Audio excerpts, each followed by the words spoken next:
Bonsoir Jeannette Bougrab. Bonsoir. Merci mille fois d'être là. C'est un moment extrêmement difficile pour vous. On vous connaît comme ancien ministre, ancien secrétaire d'État, comme ancienne présidente de la Halle, comme auteur. Vous avez souvent lancé des cris d'alerte sur l'islamisme radical. Et ce soir, c'est comme compagne de charme que vous êtes là. Merci. C'est moi qui vous remercie. Il n'aimerait pas qu'on se baisse les bras. Il aimerait qu'on se batte. Il n'aimerait pas me voir pleurer. Mais c'est assez difficile parce que on se dit qu'on a perdu beaucoup de temps. On aurait pu sauver leur vie et qu'on ne l'a pas fait. Voilà. Et que j'ai le sentiment d'un immense gâchis. Voilà. Un immense gâchis. Voilà. C'était des gens exceptionnels. C'était des vrais héros. Voilà. J'étais avec un héros que j'admirais. On était de bords politiques totalement différents, mais il m'expliquait que j'étais une communiste qui m'ignorait, donc sans doute, peut-être. C'était quelqu'un de très gai, c'était quelqu'un qui s'était fait lui-même, qui avait commencé le dessin parce qu'il était tombé sur une bande dessinée de Cabu, et il est mort avec Cabu.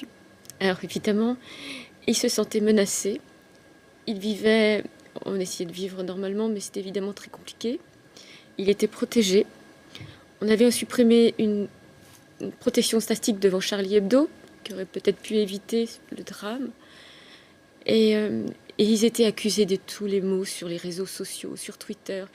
Et jamais personne ne les a réellement défendus. Il y a 3 semaines, devant l'université du barreau de Paris, j'expliquais que Charb était toujours protégé 24 heures sur 24, que Redeker était toujours protégé. Robert Redeker, un professeur qui a également subi une fatwa.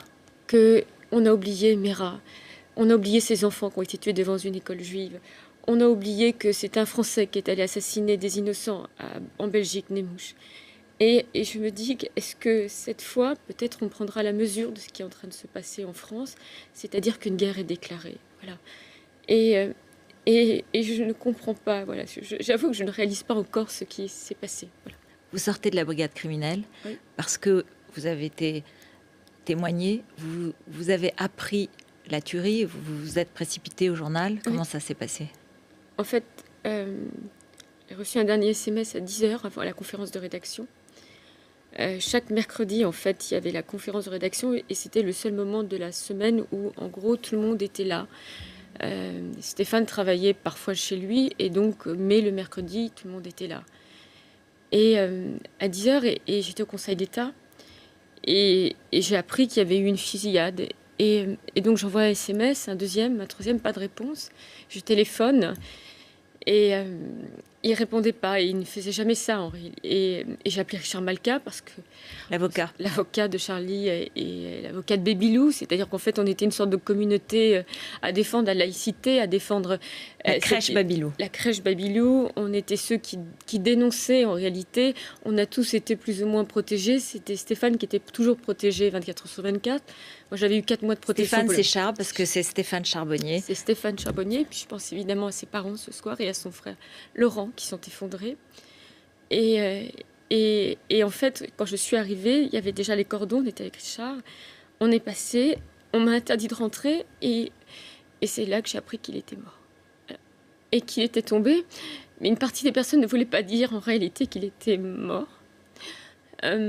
Parce qu'on disait non, il faut encore vérifier, mais il y avait ces officiers de sécurité, il y avait Christophe, puisque un de ces officiers de sécurité a été tué, il n'a pas eu le temps de sortir son arme, parce qu'ils sont arrivés avec des kalachnikovs.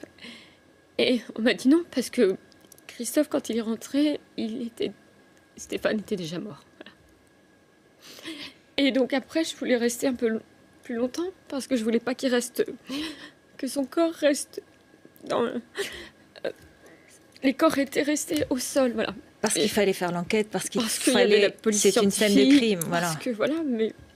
Et donc, je suis restée 3-4 heures dehors, et au bout d'un moment, on m'a emmenée à l'Hôtel-Dieu, parce que j'étais en état de choc, voilà. Et il est mort debout. On l'a exécuté parce qu'il défendait la laïcité, parce qu'il défendait l'esprit voltairien, parce qu'il était le fruit de cet idéal de république qu'on a un peu oublié, devient totalement amnésique. Il est mort debout. Il a été exécuté avec ses camarades, comme il me dirait, compagnons. Et on peut être que très fiers de lui. ils méritent le Panthéon. Ils méritent, en réalité, tous ces dessinateurs méritent le Panthéon. Ils méritent une cérémonie comme Malraux a pu faire pour Jean Moulin, parce que eux, eh bien, ils se sont battus pour des principes et des libertés que nous avons oublié de défendre. Ce sont des résistants, c'est ce que vous nous dites. Ce sont des résistants, et si j'étais présidente de la République, c'est ce que je ferais. Voilà. Je leur donnerais le Panthéon. On parle souvent de faire entrer des gens, on cherche un peu, et eux, ils sont morts pour défendre la liberté d'expression, ils sont morts pour la laïcité, et ils sont morts pour qu'on puisse demeurer libre dans ce pays qui est le nôtre. En France, en 2015. Oui. Il était menacé, il le savait, Oui. il vivait cela comment? Comment est-ce qu'il le supportait? Je crois que s'il n'a jamais eu d'enfant, c'est que quelque part, il savait qu'il allait mourir. Voilà. Il savait, il vivait dans la peur. Moi, j'étais toujours convaincue qu'il allait finir comme Theo van Gogh, en fait, ce réalisateur néerlandais qui a été assassiné parce qu'il avait fait un film qui s'appelait Submission pour dénoncer la situation des femmes en Afghanistan. Il avait fait ce film avec cette députée d'origine somalienne. Et il le savait. Il le savait, il vivait avec la peur. Mais en même temps, il y avait ces moments aussi de joie et de liberté qu'on s'accordait. On est allé voir il y a quelques jours les pingouins, et on est allé avec ma fille. On a fait la galette des rois, donc pour vous dire qu'on est quand même très, très œcuménique. Dans la vie et dans la vie. Et on a fêté le 31, et donc il y avait ces moments de très grande... On est allé au jardin du Luxembourg, donc il n'y avait pas de... Qu'est-ce que vous ont raconté ceux qui étaient présents? On a dit, on a lu qu'il était cherché, ciblé même par les tueurs lorsqu'ils sont arrivés dans la salle de rédaction. Il y a plusieurs versions en réalité, mais ça s'est passé tellement vite en réalité. Un de ses collègues me disait que ça a duré 30 secondes, 2 minutes, pas davantage en réalité. Mais évidemment qu'il était visé, c'est lui qui incarnait ce combat pour la laïcité, c'est lui qui incarnait ce combat contre les fondamentalistes. C'était lui qui portait ça, il était prêt à mourir pour ses idées. Moi je connais peu de personnes dans ce pays, qui est un pays privilégié, qui est prêt à mourir pour ses idées républicaines, d'idéalisme, voilà. On a tué ce qu'il y a de plus précieux dans ce pays. Voilà. Et ma crainte, c'est qu'aujourd'hui, il y a une manifestation, mais il y a encore quelques jours, on ne savait pas comment on allait payer les factures de fin de mois, en fait, à Charlie Hebdo. Ils avaient fait appel au don à la générosité de leurs lecteurs, parce que Charlie Hebdo était en difficulté. Quand ils faisaient certaines unes, certains disaient « oui, mais vous jetez de l'huile sur le feu ». Et donc, je me dis quand même, il aura fallu que... En gros, l'état-major de Charlie Hebdo soit assassiné, exécuté, parce que c'était une exécution, et bien peut-être pour que Charlie continue à vivre, parce que si Charlie disparaît, avec ce côté impertinent, ce côté subversif, si on dénature Charlie, eh bien on tuera une deuxième fois Stéphane, on tuera une deuxième fois Cabu, on assassinera à nouveau Wolinski, T-News, et ça, c'est pas envisageable. Voilà. Lorsque vous voyez le profil des deux tueurs, ils étaient au courant de la date de réunion du comité de rédaction. Ils connaissaient l'adresse, ils connaissaient les noms. Oui, mais ils étaient sans doute entraînés, ils étaient bien informés, ils ont procédé à une opération punitive, comme ils l'ont dit, mais c'est à peu près le même profil la plupart du temps qu'un Mohamed Merah, qu'un Nemmouche, c'est-à-dire des délinquants, des criminels, appelons ça comme ça. Moi, je ne veux pas savoir. En réalité, je ne regarde pas les informations. En fait, je suis venue pour vous. Mais dès que je vois une photo, en fait, je me mets à pleurer. Je ne veux pas d'explication sur les parcours de ces individus-là. Je veux que la République soit en état, quand il y a des individus comme ceux-là, qui sont dans une sorte de spirale. Ce sont d'abord des multidélinquants qui passent de la vente de shit à l'intégrisme le plus radical qui soit. Eh bien, qu'on soit capable aujourd'hui de les mettre en détention. Voilà, moi, je suis pas éducatrice, que j'ai perdu l'être aimé, j'ai perdu mon amour, j'ai perdu une partie de moi. Alors vous savez, les explications de savoir que ce sont des pauvres gamins perdus en perte de repère, je m'en moque totalement. Ils ont tué, ils ont assassiné des gens à terre, ils ont tué un policier, ils ont tué une femme, et ils continueront à tuer si on ne les arrête pas. Voilà. Et ce qu'on dit depuis hier, le réflexe de solidarité, je suis Charlie partout, les rassemblements, vous avez l'impression que c'est trop tard ou que quand même il y a un avant et il y a un après, il y aura un après? Il y aura un avant et un après, mais j'ai perdu Stéphane.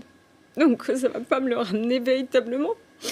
Donc bon, pour le moment, j'y suis pas vraiment sensible, mais je suis pas un très bon point de repère et je suis pas réputée pour être très faire des compromis ou être quelqu'un d'assez. Je suis pas langue de bois, donc je vais pas vous dire que. Et je vais vous dire, j'ai même été choquée par la prière devant Charlie Hebdo parce qu'ils étaient laïcs et qu'ils auraient pas aimé qu'on vienne prier devant Charlie Hebdo et que il est mort, il sera pas, il reviendra pas. Et donc par conséquent. C'est un autre problème, c'est celui maintenant des politiques, c'est celui du monde des médias. Moi, je serai là pour l'accompagner, je ferai en sorte que accompagner ses parents, mais son frère et sa famille. Je veux pas qu'on touche, que un lieu de sépulture devienne. Je veux qu'il soit maintenant en paix et voilà. Mais il y a un livre, il allait sortir son livre sur l'islamophobie. Il sort, un livre va sortir dans les collections de Charlie Hebdo et dans les éditions de Charlie Hebdo. Et parce on est ceux qui défendent la laïcité dans ce pays sont accusés d'islamophobie. Donc c'était la nouvelle tendance. Oui, vous-même, vous avez été accusée d'islamophobie. Elisabeth Badinter qui défendait Babylou avec Caroline vous. Caroline Forrest. On a tous eu droit à des nominations au Yabon Award.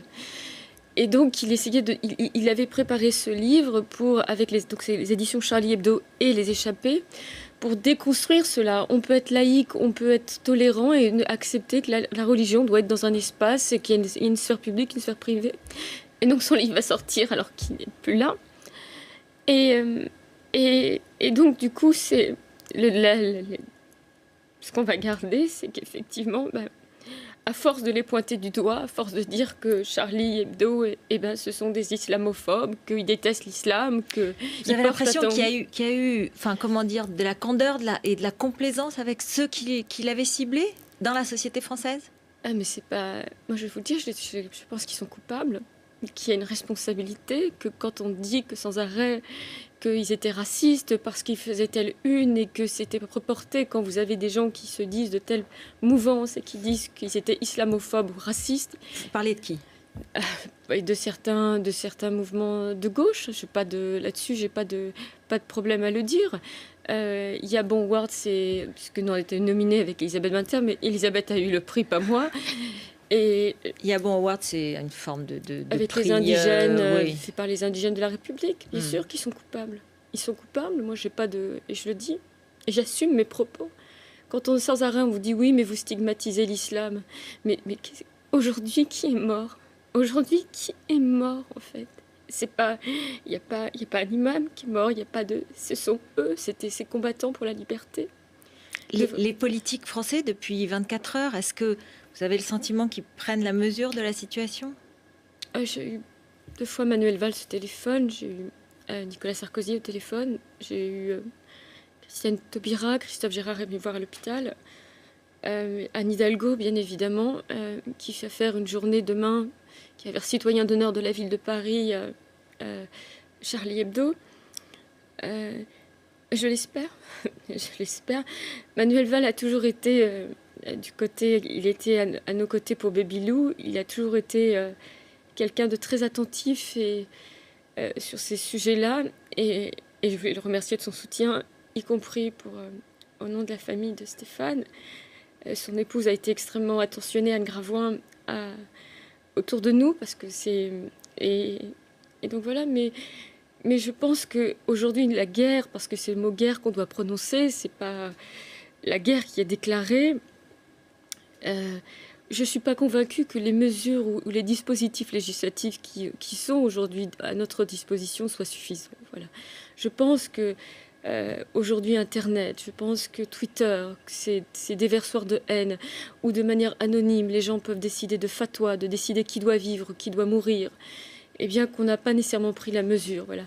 Mais ce qui est assez étrange, moi j'ai fait un documentaire interdit d'école sur les femmes au Pakistan, notamment celles auxquelles on interdit d'aller à l'école. J'ai interviewé Malala, je suis allée au Pakistan, je suis allée à la frontière afghane, j'ai interviewé le chef des talibans, je suis allée au Yémen, je suis allée dans le nord du Kenya, dans des camps où il y avait des shebabs, je suis allée au Guatemala. Il ne m'est rien arrivé. Il ne m'est rien arrivé. J'ai passé 17 jours au Pakistan. Il ne m'est rien arrivé. Et aujourd'hui en France, nous qui donnons des leçons à tout le monde, eh bien, mon compagnon est mort, assassiné, parce qu'il dessinait dans un journal. Alors, j'aimerais juste aujourd'hui qu'on m'explique ce qui se passe en France. Voilà. Comment vont les blessés? Vous avez des nouvelles des autres personnes? Rhys, qui est l'un des piliers de Charlie Hebdo, a pris une balle dans l'épaule. En fait, il est très choqué. Luz, qui est vivant, est très, très choqué, mais il n'a pas été blessé. Laurent Léger, qui est le journaliste d'investigation, est debout. Et il se bat pour que Charlie paraisse la semaine prochaine. Patrick Pelou était effondré hier. Coco... la dessinatrice. La dessinatrice va bien. Catherine a peur. Et je pense que certains ne poursuivront pas l'aventure de Charlie. Parce qu'ils sont terrorisés, parce qu'ils ont peur pour leur vie, parce qu'ils savent très bien qu'aujourd'hui en France, quand vous prenez un crayon, eh bien on peut vous tuer. Voilà, c'est ça aujourd'hui la France. Voilà, c'est pas, et je sais pas, il faut arrêter d'être langue de bois. Il faut arrêter de dire aujourd'hui il y a des policiers, il y a des innocents dans la rue qui sont morts et des gens qui dessinaient, qui ont été assassinés en France. Charlie va continuer. Charlie doit continuer. Charlie doit continuer, mais il y a les pères fondateurs de Charlie, Cabu, Wolinski, qui sont partis. Stéphane, qui était celui qui tenait la barre, n'est plus là. Et il faut trouver des gens aussi pugnaces que Stéphane était un moine soldat, en fait. C'était quelqu'un qui ne faisait que travailler. Il ne prenait jamais de vacances. Et j'espère, parce que si jamais, je le dis bien, Charlie disparaissait demain, on assassinerait une deuxième fois Stéphane, on assassinerait une deuxième fois Cabu, on assassinerait une deuxième fois Ski, on assassinerait Tignous. Je suis Charlie, disent de très nombreux Français, de très nombreux Européens, des Américains, des gens dans le monde entier aujourd'hui. C'est une forme de victoire qu'on espère. Non, parce qu'il est mort. Bien sûr. Non. Bien sûr. Absolument pas. C'est absolument pas une victoire. C'est une défaite, c'est une tragédie pour notre pays. Et je refuse de me réjouir à l'idée que des gens manifestent dans la rue parce qu'ils ont arraché l'être cher qui m'accompagnait dans ma vie. Donc non. Voilà. Ça ne suffit pas et ça ne suffira jamais, bien sûr. Dimanche, il y aura une marche à Paris où tous les partis seront là. Marine Le Pen se dit exclue. Comment vous réagissez? Ça ne m'intéresse pas. Voilà. Je le dis, je suis comme beaucoup de Français. Il ne m'intéresse pas. Voilà. Moi, je n'y serai pas. La famille de Stéphane non plus. Parce que c'est pas ma place. Ma place, c'est de continuer à défendre des idées qui étaient les nôtres, qui avaient fait que quelqu'un qui était à la fête de l'UMA et moi qui étais ancien ministre de Nicolas Sarkozy était capable de se retrouver. Nous, les enfants d'ouvriers, on était capable de s'aimer alors qu'on était si différents et en même temps si... Et donc, moi, c'est plutôt l'idée de l'écriture qui fera que... Voilà, mais il est irremplaçable. Et toutes les manifestations et tout ne le rendra pas. Donc, c'est un échec. Voilà. C'est une défaite pour la France. C'est une défaite, c'est la mort d'une certaine manière. C'est plus qu'une défaite, en fait. Donc, c'est une tragédie et il est irremplaçable. Voilà. Donc, voilà. Et pardonnez-moi, parce qu'il n'aimerait pas me voir triste. Il détestait quand j'ai le spleen. Il disait ça comme ça. Mais vous avez eu le courage de venir. Et c'est pour lui que vous l'avez fait. Merci Uniquement beaucoup. pour lui, parce que il était l'un des plus jeunes de la bande, puisque c'est tout ce Cabu et Wolinski, qui ont jamais démérité. Et les gens ne savent pas toujours, mais Cabu fait partie de ces gens extrêmement généreux. Parce que quand Charlie allait mal, il a fait don de plusieurs dizaines de milliers d'euros. Et les gens ne savent pas tout ça, en fait. Il y a des gens, et c'est des gens qui donnaient de leur tout. Vous avez parlé avec la femme de Cabu, avec la famille Wolinski. Vous êtes proche, vous êtes solidaire. L'épouse de Cabu qui était là, parce qu'il était venu avec des amis qui ont perdu la vie. Elle est restée et on était dans les bras l'une de l'autre, et puis sinon non, en fait je n'ai pas... Aujourd'hui je préférais être restée seule. Et puis après il y aura tout tout ce qui est assez dur, c'est-à-dire l'Institut médico-légal, puisqu'on n'a toujours pas revu le corps de Stéphane. Ensuite, il y aura le cimetière. Et ensuite, tenter de continuer le combat. Et évidemment que j'appréhende les prochains jours, parce que je ne crois pas toujours que ce soit vraiment réalisé, que ce soit produit. Et qu'il y a des conversations qu'on a laissées, qu'on se dit qu'on va le faire. Et donc, du coup, c'est... Et je ne sais pas comment je réagirai quand je verrai pour la première fois à nouveau son corps. Merci beaucoup, Jeannette Merci Boudrap. à vous. Merci infiniment. Merci.